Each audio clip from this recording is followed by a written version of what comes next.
Et bonjour et bienvenue sur VTT Plaisir. Aujourd'hui, dans cette vidéo, on va vous proposer de vous accompagner dans le choix d'un VTT pour commencer ou pour pratiquer l'enduro. On se retrouve tout de suite.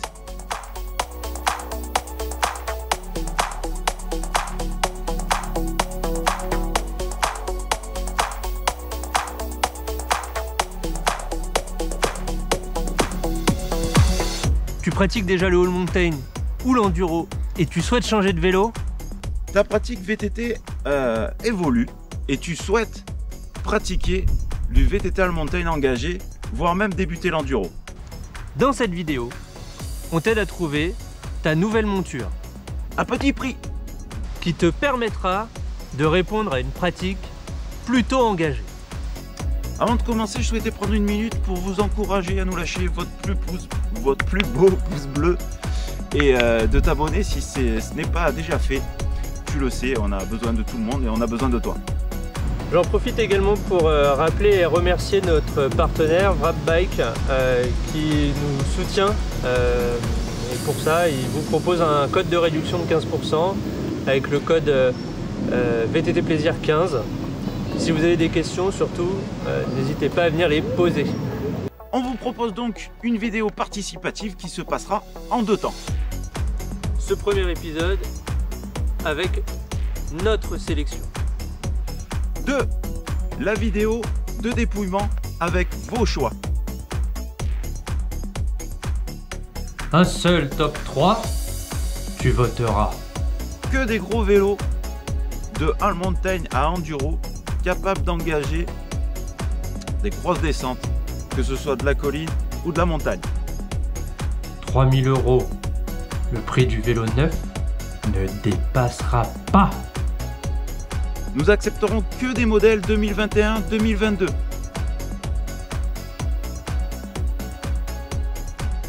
Le Rose Route Miller 2, c'est choisi par Lulu et Alex. Alors les plus, la Morto Super Deluxe Select Plus, une fourche Pike Select Plus, un frein Cura 4 et une transmission Shimano. Il y en a deux. Et la transmission Shimano SLX, SLX mixé avec GXT, XT. c'est pas mal. Voilà. Et pour les moins, Et pour les moins, on n'en a pas Non. trouvé pour ce prix. dans cette fourchette, on n'en a pas trouvé. Franchement, c'est un très bon choix. Le choix d'Emeric, le Radon Slide Trail 8.0. Alors, Emeric, vous le connaissez, c'est la chaîne Beam Me Up. Et Emeric est un peu râlé parce que je crois que c'est à 50 € près, il avait le modèle au-dessus. Bon, Emeric, tu le sais, on a des règles, il ne faut pas dépasser 3 000 €. Les règles sont les règles. Allez, pour les plus de ce Slide Trail 8.0, attention, il y en a beaucoup. Emeric a fait un bon choix. Les freins à Magura MT5 pour cette fourchette de vélo, franchement, de bonne qualité. J'ai noté aussi la fourche Pike Select Plus.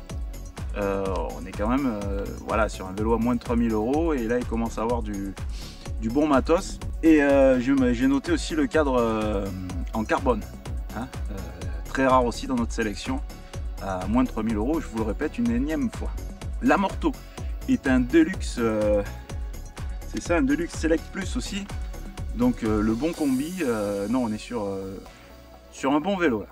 Alors sur ce Slide Trail, les points négatifs, il a fallu que je creuse un peu parce que c'est vrai que c'est difficile à redire, en tout cas pour cette fourchette de prix.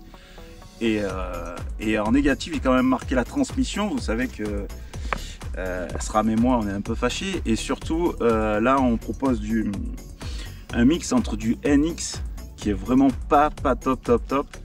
Et ils essayent un peu de mixer avec du GX qui est quand même de meilleure facture. Et ben on en arrive au Ocam H20. Le Ocam donc qui vient de chez Orbea, une marque espagnole. Très bon vélo que je qualifie aujourd'hui de do it all, c'est-à-dire qu'il est capable un peu de tout faire. On va commencer par les points négatifs. C'est sa transmission. Pardon, mais le full NX qu'a cette chaîne, personnellement, je suis désolé, mais c'est un combo qui ne me plaît absolument pas. Le deuxième point négatif de ce Ocam H20, c'est sa fourche. On est sur un vélo gros all mountain, petit enduro, et on se retrouve sur cette entrée de gamme de chez Orbea avec une fourche Fox Performance en 34 de diamètre. Enfin, on passe maintenant au point positif sur ce Ocam H20, un dérailleur GX. Mais j'estime que ce dérailleur et cette gamme de transmission, la gamme GX, a aujourd'hui fait toutes ses preuves en matière d'usure, d'utilisation, de précision et de solidité. Le Rock Rider AM sans S. Alors, le prix, c'est le moins cher de la collection. Il est à 1500 €. C'est ça? Presque. Il est à 1599 €. Oh non! Et c'est le moins cher de la sélection. Alors, le point négatif, c'est la transmission SRAM SRAM NX. NX. Allez, on va enchaîner. Et aussi les freins SRAM Level T, quoi qui sont quand même en 4 pistons. Donc, on va dire un petit point négatif. Le Commensal Meta AM29 Ride. C'est le choix de Jérémy, notre ami le capitaine. Peut-être un choix judicieux. Le Commensal Meta AM29 de notre cher capitaine. Alors, pour les points positifs. Là, capitaine, t'es allé nous chercher un vélo un peu lointain, un peu lourdos. Mais j'ai quand même trouvé des points positifs. Et le premier qui me saute au visage, c'est le débattement de 170 mm. C'est vrai que par chez moi, 170 mm, ça doit être un luxe que vous pouvez vous offrir à petit prix.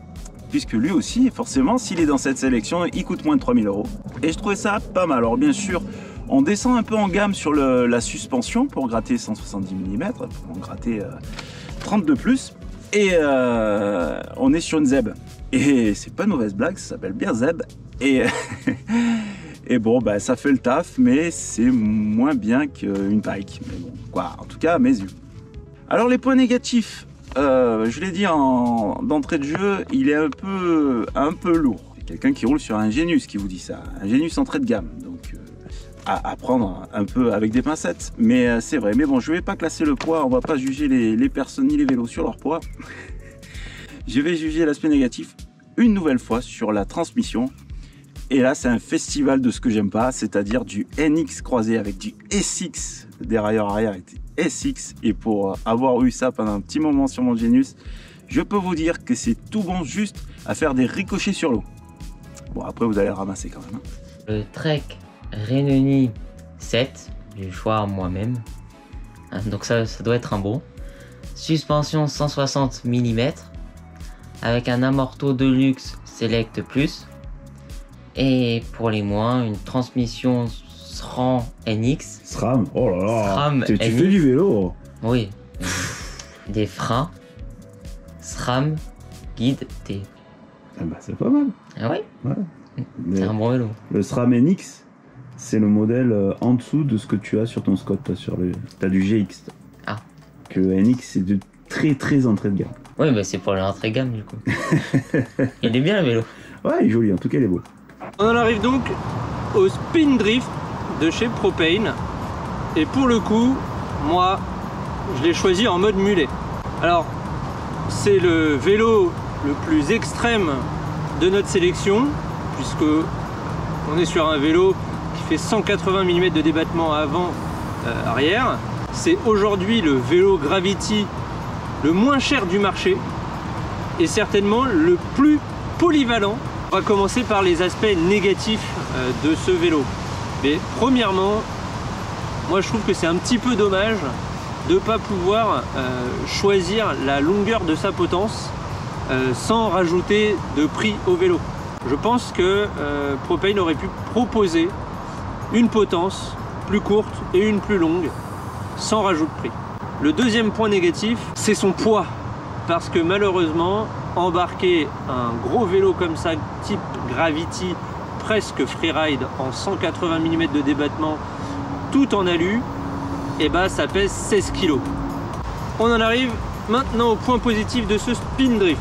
La première chose, c'est que il est disponible dans 3 coloris.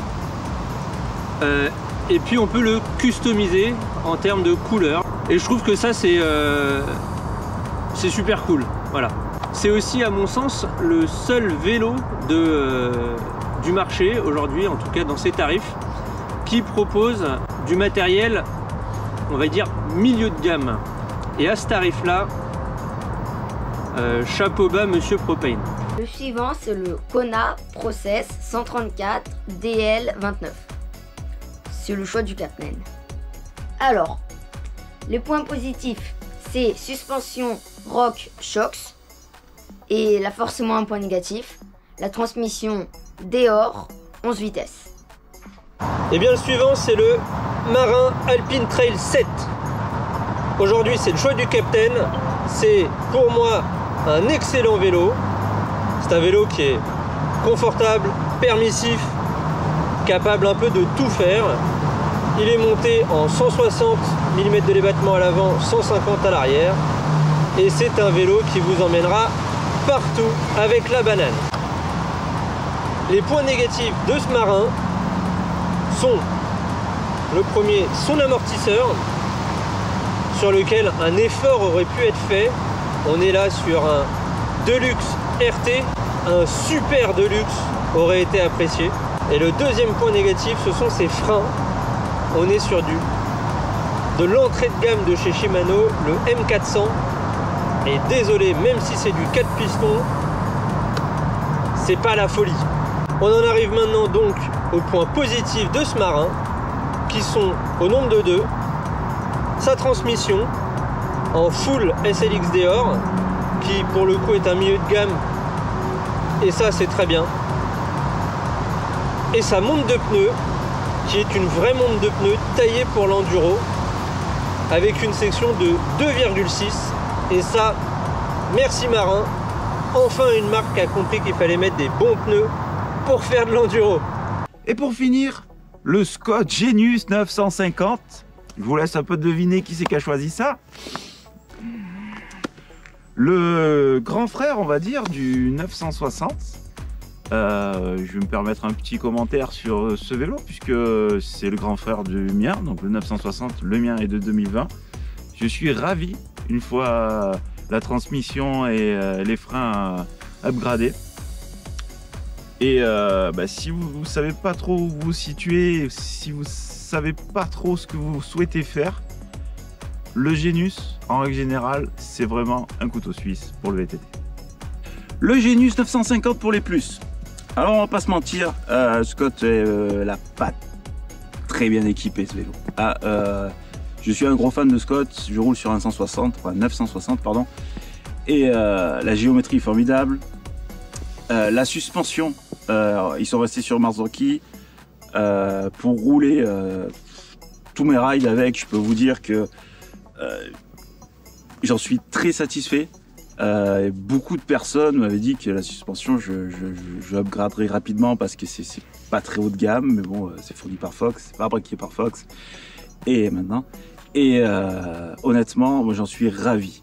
Alors après voilà, je suis pas top pilote, mais moi ça fait le job. Mais j'ai pas mis ça en plus, j'ai mis dans les plus, j'ai mis le fameux Twin Lock qui, si tu veux faire le gap, c'est-à-dire tu veux vraiment commencer cette discipline, mais tu veux quand même garder tes vieux réflexes ou de crosseux ou de randonneur, je te conseille vivement ce vélo parce qu'il est vraiment très modulable.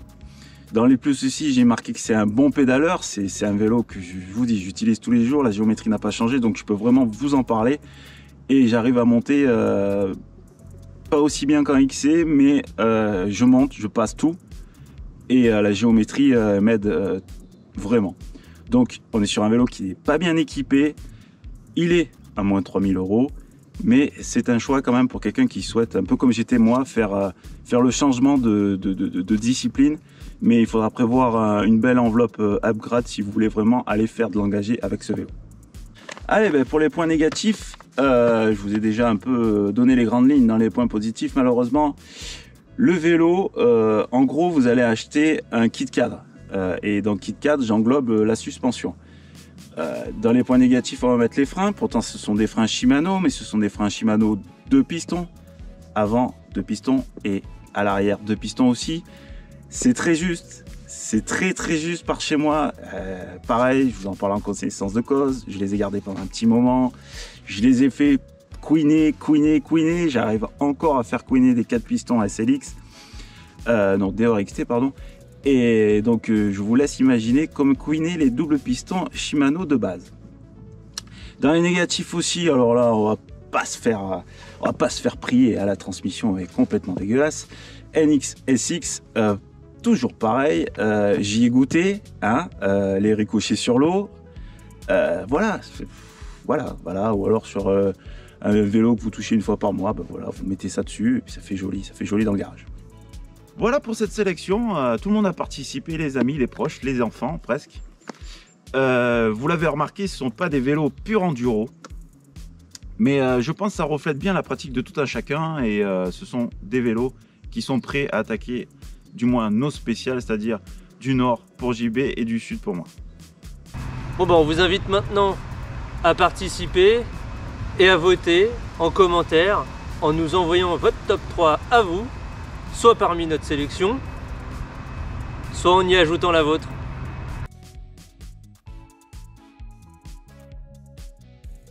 Voilà les amis, on vous souhaite de bons rides et faites du vélo.